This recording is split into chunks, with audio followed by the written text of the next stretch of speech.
Hello, everybody. Welcome back to another episode of Not for Debate. I'm Great One DeVore. Got the two co-hosts here, Wes and Banks. What's going on, fellas? Yo, what's going on, man? Hey. What you saying, Wes? Yeah, we got a lot to talk about with this Green Bay Chicago game. Wasn't exciting like everybody wanted, but it was still a good game anyway. I was excited. I was extremely excited. No, you see that says a lot. I mean, I was expecting a light show from Aaron Rodgers tonight, but I definitely underestimated the Bears defense. I definitely did that. Told you. One of the best in the league. Banks told me so, but you were wrong on your prediction, so shut up. Yeah. It doesn't matter. As long as you going up against the GOAT, it doesn't matter how good your defense is. You going up against the GOAT. Yeah, whatever. And there's two counts. There's two counts.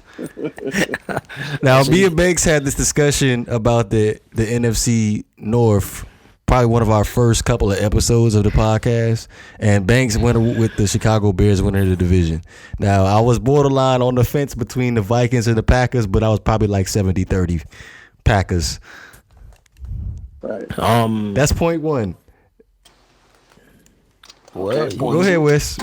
You probably. Because I know you a Kirk Cousins hater. Point two. Point two was how Banks felt about Mitch Trubisky. Yeah, man. How did you feel about Mitch, man? I thought Mitch Trubisky was going to play a lot better than that. I didn't think he was that bad. I bet you Tannehill would have won the game. I bet you Tannehill would have won it. He would have took it home for us. No, did you say that just to bait a Tannehill reaction? What are you talking about? Tannehill would have won it. He would have bought it home for y'all. Let's not start the morning off like this, bro. That's just not. Man. That's just not. Tannehill needs to stay. Tannehill came up in every single podcast. Just leave Tannehill's bum beat out of this, girl. He is trash. You're a Tannehill hater. Very much so. But a quick recap of the game. Final score was 10-3 Green Bay. Banks, what would you say what was the turning point during that game? Turning point of the game, man, honestly for me, I got to give it up to the Bears. Not the Bears, but the Green Bay Packers special teams. I feel like the special teams really won the game for them tonight. I mean, it really wasn't, like I said, it wasn't that great of a game to sit back and watch. I mean, I feel like these Thursday night games, man, are just very hard for the players. Like, I think if they were to do a poll and find out if the players wanted to play Thursday night games or not, I would probably say 100% of the votes would be no. Because it just the Thursday night games are flat, man. They just don't come out there with that same energy you have on the Monday night game or Sunday night primetime game. You know what I mean? Like, even Saturday games sometimes are better than Thursday night games. You just feel like those games in the middle of the week are just kind of unnecessary and the players just don't want to participate. But, you know, to go back to the game, I feel like the Green Bay Packers special teams and, you know, got to give much respect to the Green Bay Packers defense. They played phenomenal tonight. That Preston Smith addition on the defensive line made a big difference.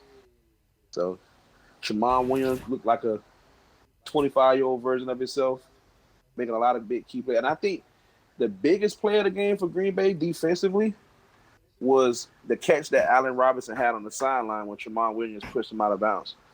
That was a big play because that would have put him inside, the 5 or the 10. So, it was a big play. That definitely was a big play. Mm-hmm. So, yeah, go ahead, man. What you think, man? Well, it's like you said, on defense and special teams, Green Bay stepped up. That's no that's no knock on Chicago's defense because they definitely did what they were supposed to do. I really really underestimated that defense. Regretfully so. I think Chicago is the best defense in that division. And keeping Aaron Rodgers to 200 yards, that within itself is an achievement. I wasn't really impressed with their offense. I thought their offense would light it up a bit more. Yeah, Valdez Scantling, who was their leading receiver. I didn't expect that. That guy has talent, but he had 4 receptions for 52 yards, which led all the receivers. Aaron Jones didn't have room to breathe. I mean, that's no surprise. Chicago's defense is really, really fast. And when you say the turning point in that game, I'm gonna probably say the interception, man, because it looked like Trubisky probably could have did something besides what he did, just throwing it up there for him. I don't know if you attribute that to play calling, bad play calling, not enough options out there, but A that terrible decision. a terrible decision, whatever. Anyway, I feel like Chicago had trouble with their identity, and it really shows. You had Allen Robinson with 7 catches, 102 yards. He had a great game. Tariq Cohen 8 catches, 49 yards. That's 23 targets between those two. But yet, Tariq Cohen never ran the ball once, which last year when they were having success, they ran offense through Cohen. And now they're trying to, you know, fling in there David Montgomery and Mike Davis, and it didn't work for them tonight. And Green Bay's defense stepped up and took advantage of that. I probably say I wouldn't look too deep into tonight's game because it is the first game of the season. It's week one. The announcers said it themselves. Some of the players didn't even play during the preseason, especially Aaron Rodgers. I'm not too sure about Mitchell Trubisky, but clearly they looked a little bit rusty. But it was definitely pivotal for either or team for them to get the dub, considering how it was a division game. But I didn't underestimate the Bears defense. I know how stout they are. Now it is a toss up who the best defense is in the NFC North, because I really think the Minnesota Vikings are right up there with them. But as far as looking into Aaron Rodgers' performance, I feel like he played excellent. He played flawless. 1 touchdown, no picks. Like, when you play up against a good defense like that, you do what you're supposed to do and just not cost your team the game. And the Green Bay Packers did not commit any turnovers, and they was able to squeeze out a one possession game. Agreed. Aaron Rodgers didn't just go down and throw the ball sky high like some people do when they get sacked. He took the sack, didn't screw up, didn't cost him the game. Absolutely. Yeah, he seemed. Yeah, I have to agree with that. Aaron Rodgers seemed, in my opinion, he seemed to be very comfortable with the way the defense was playing. He didn't seem like he was out there forcing it tonight. Uh, I think he felt like he can trust his defense tonight, which is, if you paid attention to the ending of the game, when the game was over with, he ran up to the defensive coordinator and kind of, nudged them like, "Yo, this is what I needed." You know what I mean? So I'm personally not going to put a lot on this game, simply because, we are talking about the Chicago Bears' offense, and the offense is not that great. But you don't want to discourage the Green Bay Packers defense, because that defense has been bad, notoriously bad, for like the last 4, 5, 6 years. They've been terrible. So it's finally good to see Aaron Rodgers get the help that he deserves on the defensive side of the ball. But again, I'm not going to hang on to this game that much. I'm going to move on forward quickly, because the jury's still out on that defense. Yeah, Aaron Rodgers looked great. Yeah, the defense looked great, but there's week 2 and week 3 and week 4 and so on. So we'll just have to see how that goes. Yeah, Green Bay's defense will definitely be like the key to another championship for Aaron Rodgers. Yep. I just like to point out something. I would probably say that was the most. I'd probably say that was the most shocking part of the game was their defense. Yeah. I just want to point out something to y'all. Like I said, that offense in Chicago, it should go through Tariq Cohen. And he played a lot of running back last year. This game, 0 rushes. Almost every play, Tariq Cohen lined up in the slot. I mean, what does that tell you guys about Chicago's receivers? They don't have a lot of They faith in have some nice receivers. They got Allen Robinson's he's no scrub though. Allen Robinson. Yeah, I love Allen Robinson. That used to be my boy. Andre Miller, they got Cordell Patterson, so they got some respectable receivers. They're respectable, but It's just they kind of disappeared tonight, fellas. I feel like True, it's but I think that more had a lot to do towards with the the Memphis confidence in Mitchell Trubisky. Yeah. Mm-hmm. That had a lot to do okay. with Trubisky, man. It's not like they weren't catching the ball. They were catching when it was thrown to them, but Mitchell Trubisky threw a lot of passes in the dirt. He threw a lot of passes over, like the possession, the final possession before the last possession with the Green Bay. He overthrew Andre Miller, where Andre Miller was wide open down the seam. Right. Like, come on, bro. Like, nah, that's terrible. But that's the thing. I don't see him as that guy throwing the ball 40 sometimes a game. Yeah, garbage. I don't see no know. quarterback throwing the ball 40-something times a game. I mean, no, listen. Brady, Rodgers, Breeze, Roethlisberger. We know what those guys do. I don't see Trubisky as that dude. I feel like he didn't do that last year, and he shouldn't be doing that this year. I believe he's Rex Grossman's second coming, to be quite honest with you. No, he's not that bad. Don't do that. Don't do that, man, like that. Hey, he throws interceptions in crucial moments. Tonight, he threw an interception in double coverage in the end zone where they needed a touchdown. It's just unacceptable. You just can't throw an interception down in the red zone like that. Something Ryan Tannehill is on his way. Watch this. He listen. Ryan Tannehill. I mean, it happens to the best, man. I'm not saying Trubisky's the best, but hopefully he'll learn from this. Hopefully. And Ryan Tannehill would never do something like that, Banks. Oh, no, definitely not. Tannehill throwing a pick 6 all day. You get the whole very all this wrong about Ryan Tannehill. Either a pick 6 or a sack fumble. Hey, got a question. Who's starting week 1 for the Titans? Oh, never mind. It's gonna be Marcus Mariota. Yeah. I told you after the bye. I said after the bye, Tannehill's gonna be getting the start. So that's week 5. Next topic. Okay. I'll rest my case. All right, so over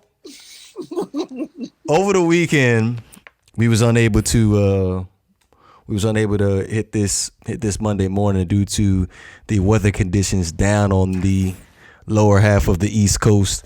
But yeah, man. the Houston Texans made quite a few trades. Wait, just real quick. Just really quick, man. Let me just say something to that, bro, if you don't mind. To the families and the victims in the Bahamas. I'm really sad to hear that. My thoughts and prayers, along with my guys on this podcast. Yeah, definitely. Thoughts and prayers. Want to go out to the victims of the Bahamas. You guys continue to stay strong. If anybody's following my page on Facebook, please click on the donation link that I've been sharing all week to donate to a good cause for those families and families that are involved in that unfortunate event for Hurricane Dorian in the Bahamas. So that's really sad, but yeah, stay strong. It's tough, man. All right, definitely stay strong. Absolutely. So the Houston Texans made 2 trades. I'm gonna give you the first trade. They ended up trading with the Seattle Seahawks.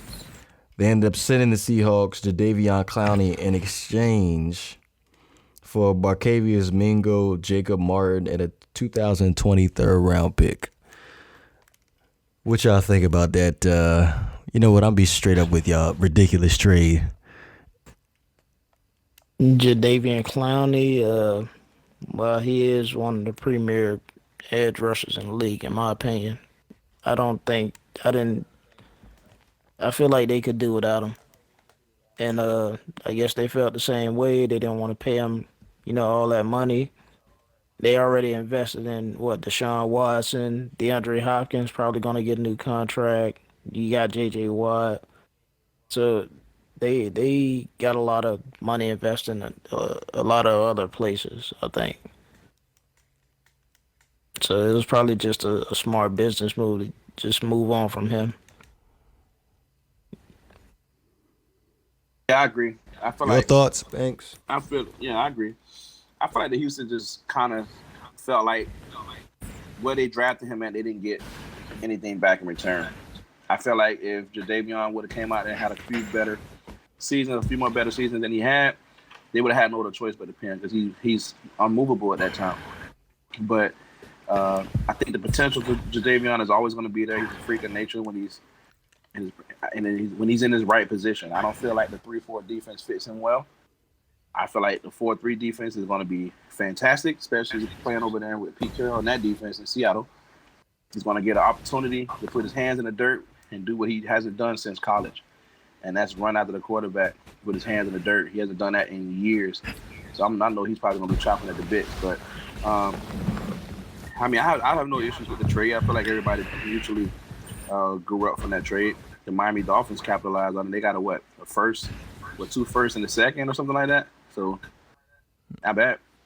Oh, the Dolphins traded Tonsil and Kenny Stills over there, didn't they? That was a whole separate trade. Yep. Yeah, it was. They got a good deal out of that. They got a good deal out of that. That was a terrible deal. I would have traded Tonsil. I'll get to that. But I'll get to that in a second. But real fast, the Houston Texans, I felt like they just got back into a corner where it was just time for them to make a move on this. We was about to go into week 1.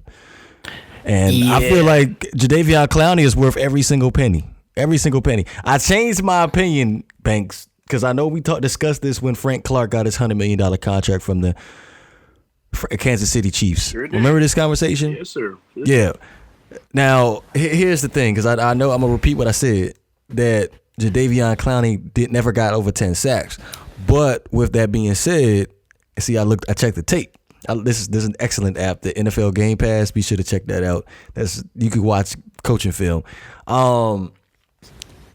He's not only rushing the passer, he has the ability to roam around in coverage and does an excellent job in run defense too. So I would think with the different assignments that he has on the defense would most definitely affect his ability to rush the passer. So as a versatile player, I most definitely think that he deserves $100 million, but more than DeMarcus Lawrence and Frank Clark, honestly. Well, like Banks said, he's spent half of his career injured. Availability is The name of the 80% game. of Yep. right. I disagree. Oh, it is, bro. I disagree. I feel like he's been fairly healthy. Uh, And he hasn't been impactful then. That's the next thing. I mean, it's nothing against Jadeveon. I like him a lot. no, What- definitely what it is, what it is. impactful. Definitely impactful, Like, but I availability don't know. I kind of that's feel like that's if you're big. playing next to J.J. Watt, you should have more sacks. Just my opinion. Impactful how? Let me ask you that. Impactful how? Sack totals, bro. We need to see them increase. But did you just hear what I just said, though? He's not always rushing the passer. Yeah, but when you rush the passer, you need to get there. You're Jadeveon Clowney. That's the point I'm making. And I feel like the Houston Texans thought the same as that thing. I think Houston saw him as tradable because they don't feel like they got back the investment. They were expecting more out of him. You got to remember where Jadeveon Clowney was drafted at, bro. Like, you don't hardly see a lot of defensive players come in drafted that high. And the ceiling, when he came out of college and he was the draft and all that stuff, do you remember how much buzz was created around this guy? This guy could have Right, especially after that one hit. It seemed like that. What was the one hit he made in college that was so famous? What was that hit? Or what team was that? Was that Oregon? No, it that was was like Michigan. Michigan. He hit the running back Michigan. and blowed his helmet off. That was every week. I mean, that's how good he was. But again, that's because they were in a defense that catered to his skill set. the 3-4 defense, in my opinion, didn't cater to his skill set. Yes, he did okay. He had run, but now he gets to do what he feels comfortable doing, and that's rushing the quarterback every single down. He's gonna have to get himself conditioned and back in shape because they're gonna expect him to be out there on the field at all times. So to me, Seattle lost Frank Clark but got Jadeveon Clowney. They upgraded. Like, you know, that's a huge upgrade. But I mean, the jury's still out on Jadeveon. I want to see Jadeveon have a breakout season where he comes out at least close to 20 sacks because he has that kind of potential. And all right, prediction time. How many sacks you think he's gonna have? I'll get 16. If he's healthy, 16. Whoa, man. That's a sack a game. A sack a game. Okay, 16. so you saying he's not gonna have a bad game at all? No, what I'm saying is he can have a bad game. He get 2. Yeah. He'll get 2 1 week, and then he probably get half a sack the next week. But as long as it averages out to 16, you know, I'm fine with that because that's a sack a game. It's an average. But no, I think 16 is fairly reasonable for him. You gotta remember how aggressive the Seattle Seahawks defense is too. The good thing about playing in a 4-3 defense is your edge rushers do exactly what edge rushers do, and that's rush the quarterback. They're not responsible for anything else but getting after the quarterback. And the linebackers can do what they do, and that's assist in coverage. So focus on that. He's not a good coverage guy. Like in the 3-4, sometimes you're expected to drop back and play coverage. You're expected to rush. It's a lot on your body. Like now he just get to focus on just being Jadeveon. Like I think it's gonna be a great thing. I think he's gonna do well. You got a number, Banks? I mean, Wes. Excuse me. You got a number? 16. Well, I heard yours. I want to know what Wes was. Yeah, I heard it. What you got, Wes? Yeah, I mean, 16 is a lot. But then again, he is a premier rusher. I'll give him 14, man. 14. Okay. If you get 16, awesome. 14 is where I got him at. How many you say, DeVore? 12. Oh, wow. 12. Like I said, that dude he's a premier pass The jury's rusher, still not on his pass rushing ability, so I'm giving him 12. Right on. Let's talk about some other moves that they made. They traded for 2 running backs, an offensive lineman, and a receiver. To me, it seemed like panicky. It seemed like a panicky move when Lamar Miller went down. Well, before Miller went down, they acquired Duke Johnson, who's not quite Lamar Miller, but I believe he can replace Lamar Miller. And they also acquired Carlos Hyde, probably to be like the hammer back, you know, pounded out. And they acquired Laramie Tunsil from the Dolphins, which was that was an upgrade. He's a tackle or is he a guard? Tackle. He was a steal. Yeah, one of the best in the league. He was a steal in the draft. He drifted all the way to the 13th pick due to that video that was posted up like 2 minutes before the draft of him being in a gas mask. And wow, the first 12 teams passed up on him, and I knew the Ravens needed a tackle at the time. They ended up drafting Ronnie Stanley. And then he just fell into the Miami Dolphins' lap. Yeah, I mean, so that was an upgrade for them. And they also acquired Kenny Stills from the Dolphins, which he's not even needed. His services are not needed there. I think the passing game in Houston is pretty good. I feel like what they probably need to improve is that run game, and they may have done it. But only time will tell what Carlos Hyde and Duke Johnson produce for them. Well, here's the thing. I don't think you added Laramie Tunsil's going to fix the offensive line. I watched quite a bit of Houston Texans film yesterday, and the whole offensive line looked pretty bad. I thought Davenport, the tackle that they traded to the Miami Dolphins, he actually looked like the best offensive lineman on the team. Yeah, but the good thing about that is Houston's in a division with Ryan Tannehill possibly being a quarterback for the Titans, so it's fine. You see that? Wes, yeah, that's did you see that? He brought it up. He brought it up, not me. He brought it up. Triggered. Don't worry, Houston, you got it. Hold on now. Don't, like I said last episode, don't sleep on Jacksonville now. Yeah, okay. Yeah. Don't worry, Houston, you got it. With that being said, man, they upgraded that position. I'm not gonna say the O-line. They upgraded that position. Tunsil's a stud. Best tackle in football. Johnson is a stud. He is the best tackle in football. He didn't give up 1 sack last year. Yeah, that's. He's the best tackle in football. Yeah, okay. Fact. Yeah. Guess you never heard of Jason Peters. Jason Peters, he's done. Jason Peters used to be the best tackle in football. Tyron Smith, he's too inconsistent. He's not the best tackle in football anymore. Laramie Tunsil. Trent Williams ain't nobody. Trent Williams. Trent Williams can't even finish the season. Trent Williams cannot even finish his. Teron Armstead. Hey, Laramie Tunsil, the best tackle in football. I'm telling you the truth. That's fact. Dude. Alejandro Villanueva is better than him, dude. Listen, I like Laramie Tunsil. I thought that was, I didn't expect him to be that good. He's good. Don't get me wrong. He's good.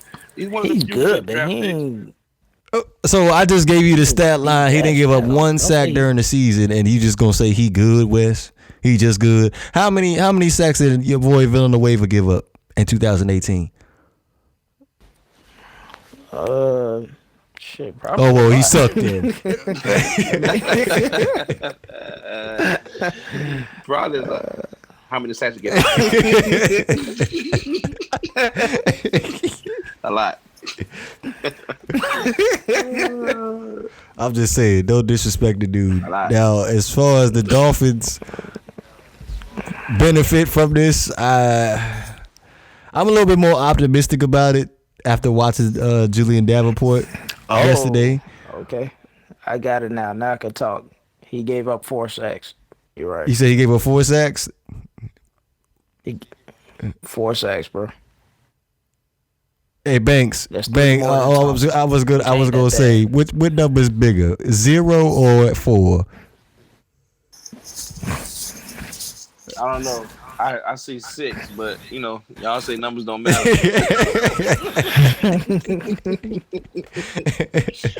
Not numbers matter. I don't want to talk about that subject. Let's just keep going.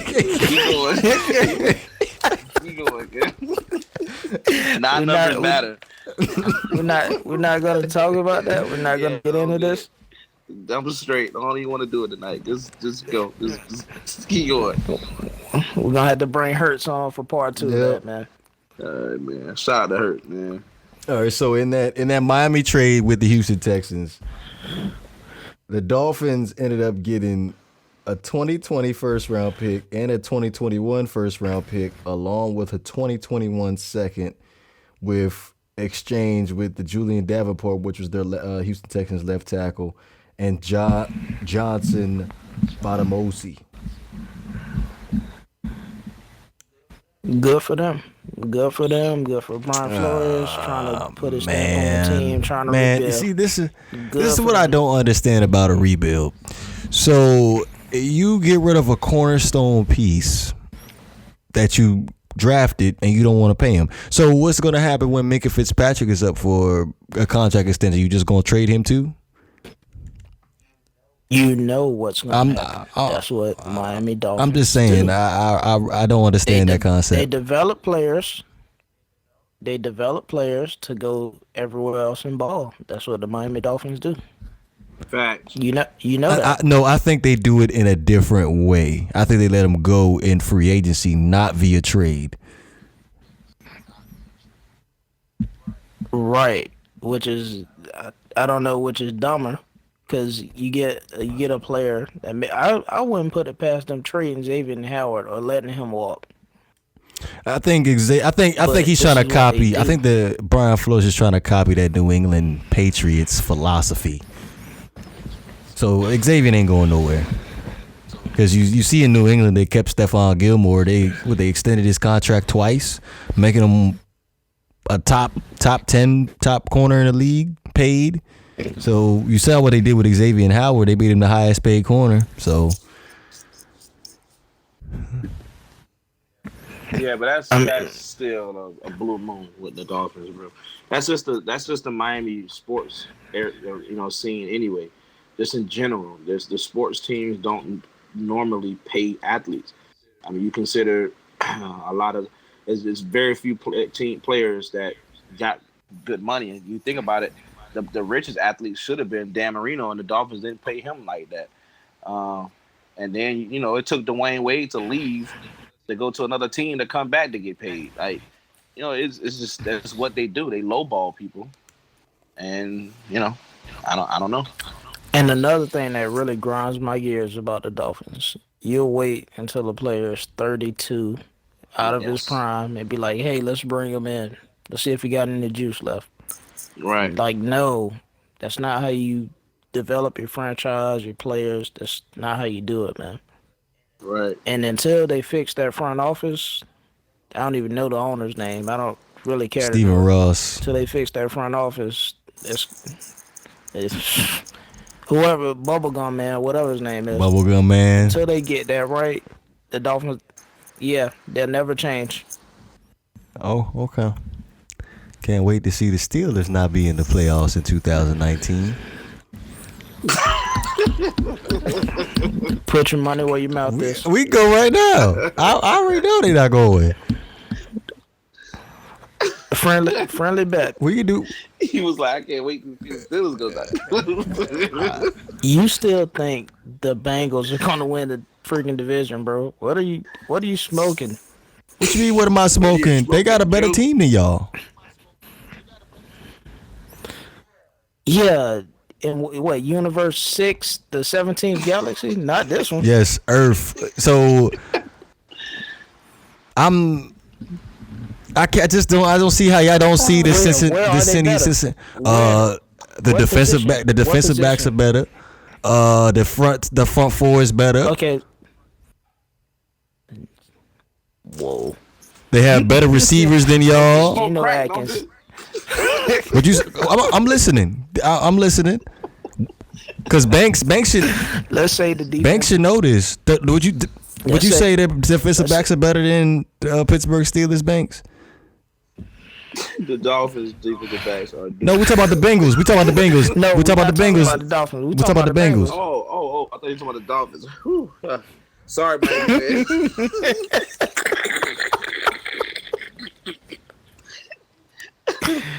Listen, I think everything DeVore is talking about is always about the Dolphins. So my bad. I'm sorry. Yeah. I don't know, man. It ain't tough. It ain't tough. William Jackson is about to be one of the best corners in the league. Drake Kirkpatrick's still there. Darqueze Dennard is still there. Jesse Bates, they got him in the draft last year. Sean Williams ain't that bad. So what you want? Yeah, meanwhile they still ain't winning nothing though, so I'm gonna go. Okay, we gonna call out all these names. I'm listening. But let's place a wager. If the Bengals are better than the Steelers, you get a official jersey of any NFL player you want. Whatever your favorite player is, you name it, I'm getting it for you. And vice versa. Okay, we can do that. Y'all heard it live. has begun. If the Bengals are better than the Steelers, what are we going? Just win losses? What? That's it? That's the only thing that matters. Yeah, that's all that matters. Wins and losses. That's all that matters. Not really, because there have been times where all three teams from a division end up going to the playoffs. And, but that doesn't matter. I mean, whoever has the better record in the division. The team within the division or the whole season? Within the division. Okay, so meaning against the Browns? No. From week 1 all the way to week 16, whether it be 8-8, 7-9, 10-6, That Okay, that is a bet. okay. Sir. Who the Moving Steelers on. got week 1? The Patriots. Oh, loss. Let's go. Next topic. Yeah. We got to play them and the referees though. So. Hey, is it going to be an L in that win loss column? But we won't lose to the Bengals, buddy. You're not. Okay. Nah. Okay. All right. Banks, the moment you've been waiting for. The Dallas Cowboys, they went ahead and extended Ezekiel Elliott to a 6-year, $90 million deal, making him the highest paid running back. Would you think that deal was necessary for the Dallas Cowboys' success for the 2019 season?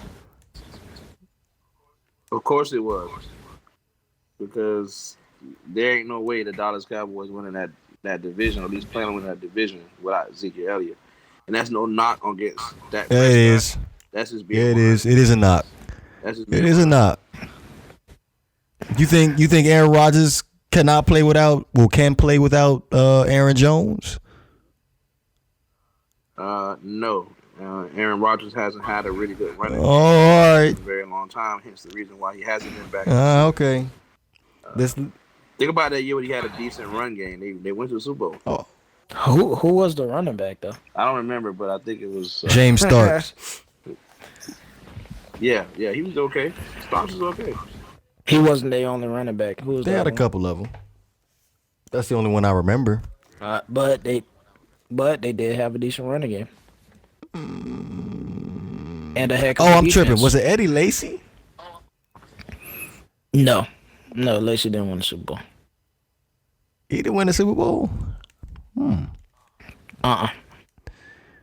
now you got me really thinking. Who was actually playing in that Super Bowl? 2000. That was 2011. 12, excuse me. It was 12. Yeah, it was 12. I had to look that one up later. But there would. Anyway, yeah, like Banks reiterated, that offense doesn't do anything without Ezekiel Elliott. Yeah. Okay, because I could have sworn you was spoken something, Wes, from what you said the last podcast. I was willing to ride with Tony Pollard if Ezekiel Elliott didn't show. I'm sorry, but Tony Pollard looked real good behind that O-line. But I guess anybody look good behind that O-line. I could probably rush for 1,000 behind that O-line. So are you taking away from My Ezekiel God, Elliott? Aaron Rodgers played out of his mind in this Super Bowl. Jordy Nelson balled. He had like over 100 Shit. yards receiving. Actually, that Super Bowl, his receivers made him look bad. They had a lot of drops in that Super Bowl. I'm a Steelers fan. We got destroyed, and I was in awe at the way Aaron Rodgers played in that Super Bowl. 24 for 39, 304. I mean, completions and attempts is okay. He, 15 passes hit the dirt or incomplete, but 3 touchdowns with a 111.50 rating. That is insane. In a Super Bowl, that's what's up. All right, so Anyway, man. Yeah, back to Zeke. That Dallas machine don't really move without Zeke. But like I said the last episode, I was riding with Tony Pollard.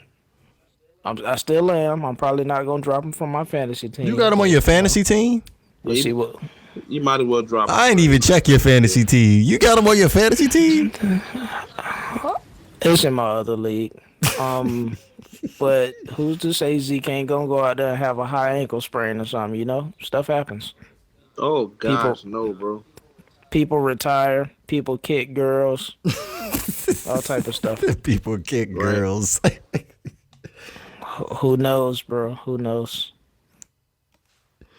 Now, would you say, since Zeke is the highest paid running back right now, would Dak Prescott get over $100 million in his contract extension?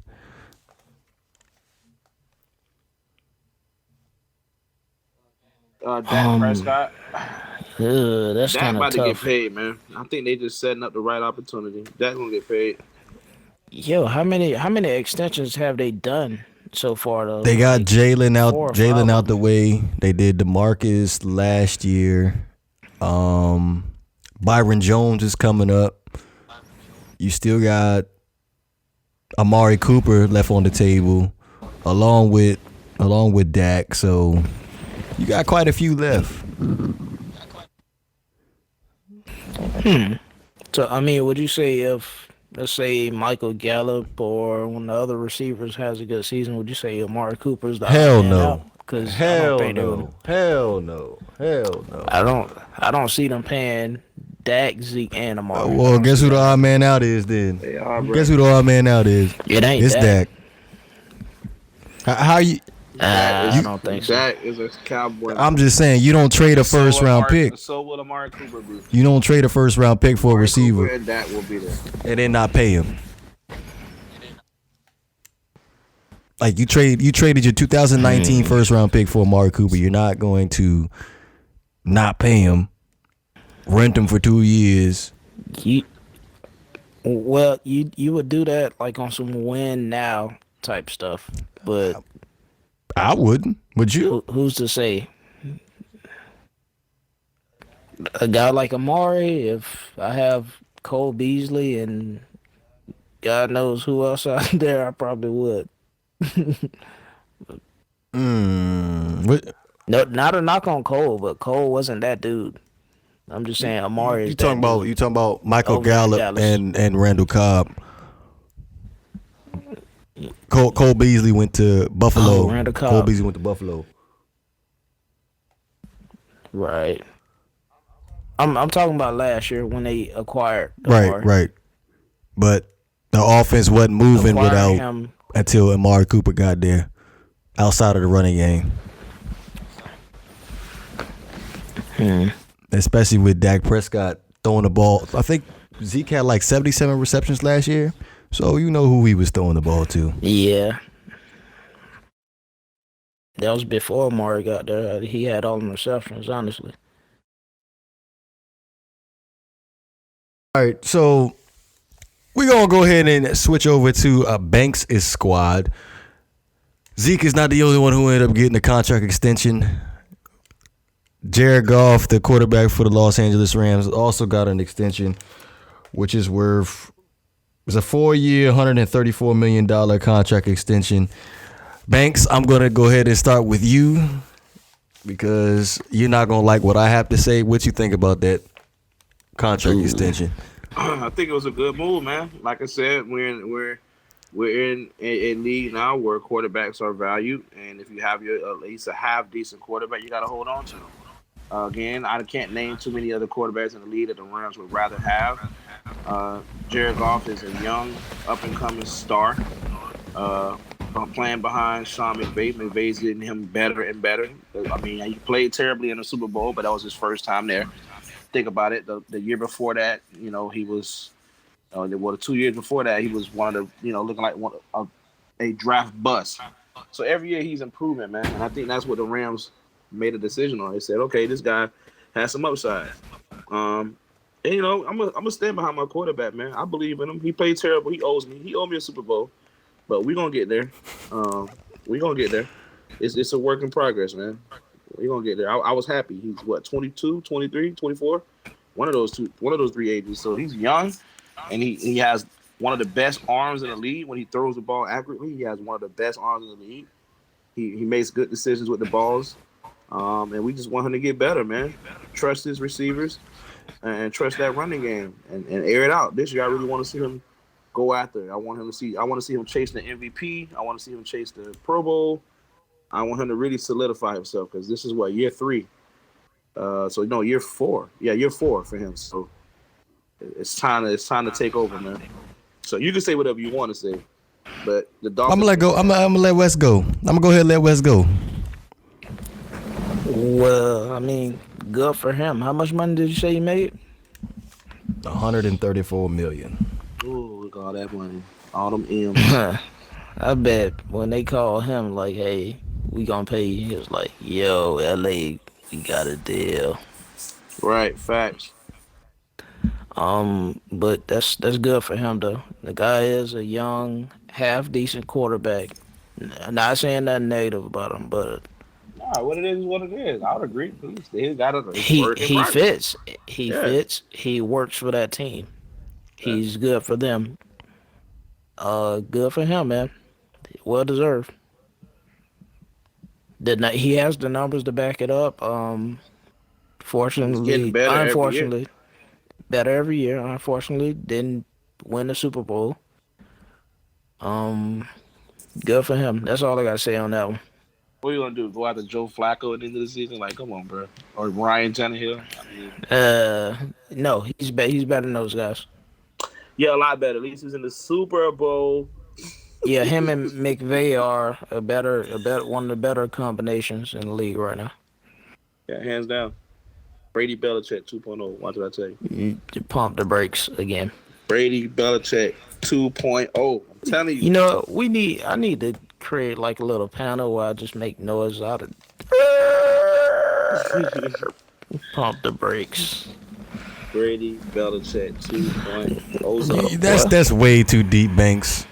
What? Now, So what? What's your take, DeVore? I'm starting to feel like this quarterback market is getting a little bit out of control because I don't think Jared Goff is worth more than 90 million. I'm just saying I haven't seen enough from Jared Goff yet. Obviously, he had that terrible rookie season. That wasn't under Sean McVay. That was under Jeff Fisher? That was right, under Jeff Fisher. the Planners mascot. You know, the guy with the peanut and the monocle. Right. Played 7 games, threw for 1,089 yards, 5 touchdowns, 7 picks. And then Sean McVay comes in and he looks like a totally different quarterback. I'm starting to be a believer that he is a product of the system, and I think once Todd Gurley is taken away from him, I think he's just going to be a mediocre quarterback. And in the Super Bowl, I'm sorry, Banks, he just got exposed. I really just don't see him being. Listen, he got exposed the last whatever amount of weeks that Cooper Kupp was out. It wasn't about Todd Gurley or anything like that. Our offense went out the window when we lost our best slot receiver, actually one of our best, if not the best receiver on our team. When he went down, the offense went down. I never heard you lose a slot receiver and your offense is miserable. Yeah, it happened. So who's the better receiver, Brandon Cooks or Cooper Kupp? But who's the better receiver, Cooper Kupp or Brandon Cooks? Brandon Cooks is the better receiver, but the better player, I think, is going to be Cooper Kupp. Cooper Kupp is a security blanket. He was the guy that I can get a guaranteed catch from. He can go across the middle. He can run those outside routes. He can run those deep routes. He was a security blanket. He lost a security blanket. So you're saying to me Cooper Kupp makes a bigger impact than Brandon Cooks? Yes, I do. Yes, most definitely. Wes, you agree with that? These are facts. Cooper Kupp was the guy who those zones the Rams knew that all they had to do now. Well, people that play the Rams knew that all they had to do now is play you man to man, play you straight up. You didn't have that luxury with Cooper Kupp on the field. You did not. And it was even worse when Todd Gurley was healthy in the backfield. You could not play that because we were going to expose you, especially with Cooper Kupp at receiver. It wasn't happening because he was going down the middle of the field open every time. That's how good that offense was with him on the field. Without him on the field, we were stagnant. It wasn't Todd Gurley. It was Cooper Kupp. All right, back to Jared Goff. Is he top 16 or bottom 16? Top 16 on his way. And it's only a couple of quarterbacks actually making $100 million on deals. A few of them just a name. Derek Carr. Would you take him over Derek Carr? Yes. No. Matthew Stafford? Yes. No. Jimmy Garoppolo? Yes. Jesus? I don't know. Bro, that's the first one I'd take him over, probably. I'm taking him. Want to know why? Super Bowl. Obviously. But he didn't win it. He choked. choked. He choked hard. was You was there. the. Okay, You was a few other averaging guys. the most points in the 2018 season, and you only scored 3 points in the Super Bowl. Yeah, it You happened, choked. man. We played against the mighty Patriots. A few other guys that are even worth anywhere in that neighborhood. You're not taking. Who better, Nick Russell. Foles or him? Yeah, Jared Goff. Jared Goff, bro. What are you serious? Oh, but You smoke Nick crack, Foles put up but Nick Foles put up 40 did win the points. Super Bowl. That's real. Yes, Nick Foles did win the Super Bowl. Respect. No, Respect. importantly, he put up 40 points on New England Patriots. So what's your excuse? You smoke crack, don't you? All right, listen. Philly's defense was biting. Yes, and the Patriots defense wasn't. What? The That Patriots is put all. up like 30-something points. Bro, Yeah, they too gave little, up too late. They gave up almost 50 points in the Super Bowl, bro. Like, how do you? Too lit, too little, how too do you- late. Not even Tom Brady They- can come back from that. Both their defenses was playing like trash. They gave up What? almost 40 points. No, Yeah, Philly Tom held Brady their threw the- ground. Tom Brady threw the ball like 60 times that game. Like, of course he's gonna. Get I'm saying, you talking about the defense of the Philadelphia Eagles? They almost let Tom Brady get 40 points on them. Philly stood their ground when they needed to. They didn't let Tom Brady jump out on them. That's Tom big. Brady, bro. It's If the Tom Brady, Patriots bro. get a lead on you, they hardly ever lose it, bro. That's how it is. Yep. I feel like if you turn the ball over, that's when they don't lose. Yeah. But in defense for Nick Foles, you're not gonna take Nick Foles over Jared Goff, but Nick Foles put up 40 points. Regardless of how the defensive played for their team, the opposing team still put up over 30 points. It was a shootout game. So what's Jared Goff's excuse for laying a big goose egg? Almost cursed. A big goose egg in last year's Super Bowl, Bakes. Hey, it's no excuse, man. Like I said, he was young. He played terrible in his very first playoff game a few years ago. He played terrible in that game. He played terrible in his first Super Bowl game. I got an excuse. What's your for him. excuse, Banks? Wes.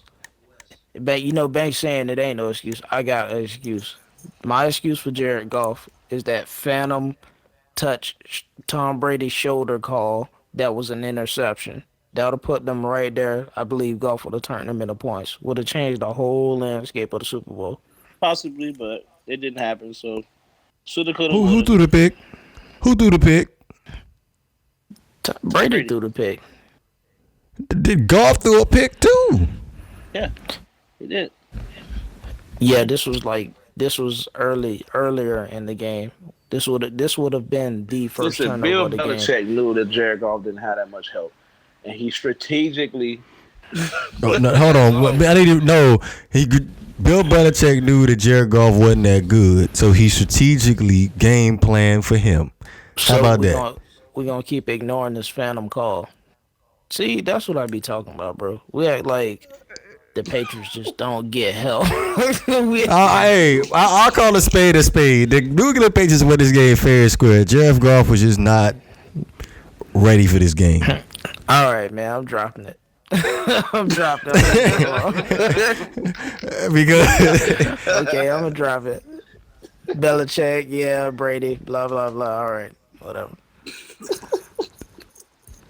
all right, so I wanted to end this podcast with our fantasy league that we ended up making our draft over the weekend. I feel like what we have on. Do we have anything on the line in this league? I can't remember between us three. Between us three, no, I don't think so. But is it too late? No, it ain't too late. What you got? We'll come up with something. But just to let y'all know, I did not draft that team. I was busy putting up shutters for Hurricane Dorian. The one pick I did make was Zach Ertz. I looked at my phone, picked Zach Ertz, put it back down. His team is horrendous. Trash. So Banks, did you draft your team? No, I didn't. I actually called Wes and told him why did the draft start because turned on my phone and everything was auto picked at 6:30. I was like, how the draft just started? Thanks. You have DeAndre Hopkins and Michael Thomas and Keenan Allen on your team. Wait, what? Wait, what draft? Wait, which draft am I using? Which is it? ESPN? Because I'm looking at the one I'm looking at right now doesn't have that. NFL. It's NFL.com. Bro, I didn't get an invite to that one. Yes, you did. You did because he sent you the text and you said, "How do you get in here?" Yeah, I'm a Savage is your name. Which league is that though? That's the Not for Debate podcast league. It's me. Leagues. I'm in 2 leagues. That's why I'm tripping. It's me. No luck intended. You. Yeah, I'm a Savage. Hot Chub Time Machine. That's Brandon. FCMG. That's Di Dorian. New Era DeVore. Shout out to Di, man. Shout out Di. One of my favorite rappers down south. Di, yo, what's happening, bro? Gregory. Greg Doria. Okay. 49ers. Okay, G Money in there. G Money in here, bro. 49ers to the death. What sucker is this? Larry? He sounds that's one of my friends. Yeah, I could tell. 49ers to the death. We got More Life, 23. James McCray in the building. Hey, McCray, what's happening? PDs and Trees is off to a hell of a start. You and me going against each other week 1, bro. I'm about to smash. You got 16 points right now. I told you I ain't draft that team, bro. Yeah, I'm about to regulate on you. PEDs and Trees, that's Ant. Ant got a little squad. And Jimmy G thing, that's my boy Rocky. Shout out my boy Rocky. My boy I work with. Jimmy G things is projected to have the most points. He got Deshaun Watson, James Conner, Saquon Barkley, Julian Edelman, Antonio Brown. Ooh. Vance McDonald. No, he don't got Antonio Brown. He better put Christian Kirk in that thing. No AB. His backup running backs are terrible. He might be hitting me up. Oh man. He got Kalen Ballage and David Montgomery. Yeah, man. I need some help right here. I need a trade. That's why I took all the running backs. Let me tell you about this Goliath lineup I got right here real fast. Because I know Banks ain't probably looking at my squad yet. You ready, Banks? Go ahead. Carson Wentz, Mark Ingram, Le'Veon Bell, D.D. Westbrook, Kenny Galladay, George Kittle, Austin Eckler, Mason Crosby. Hold on. Wait. Guess who's on his bench, bro? Who that? Jordan Howard.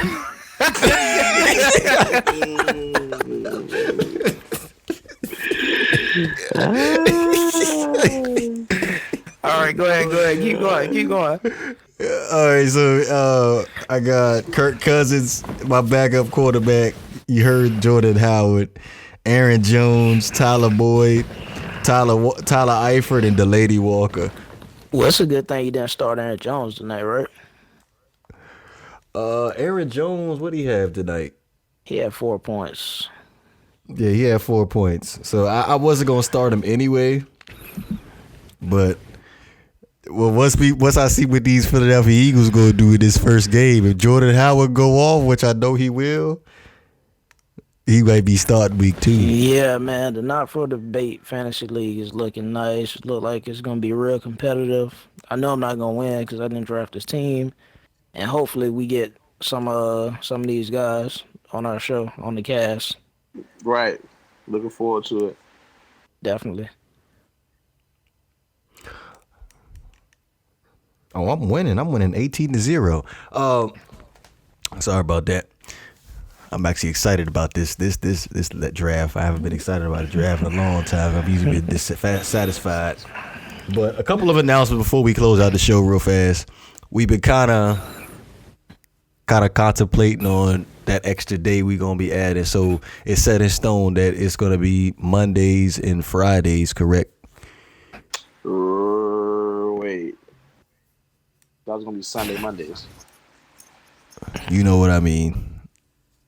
Yeah. I've been drinking. Yep. I've been drinking. Right. So Mondays and Fridays, expect the podcast to be up.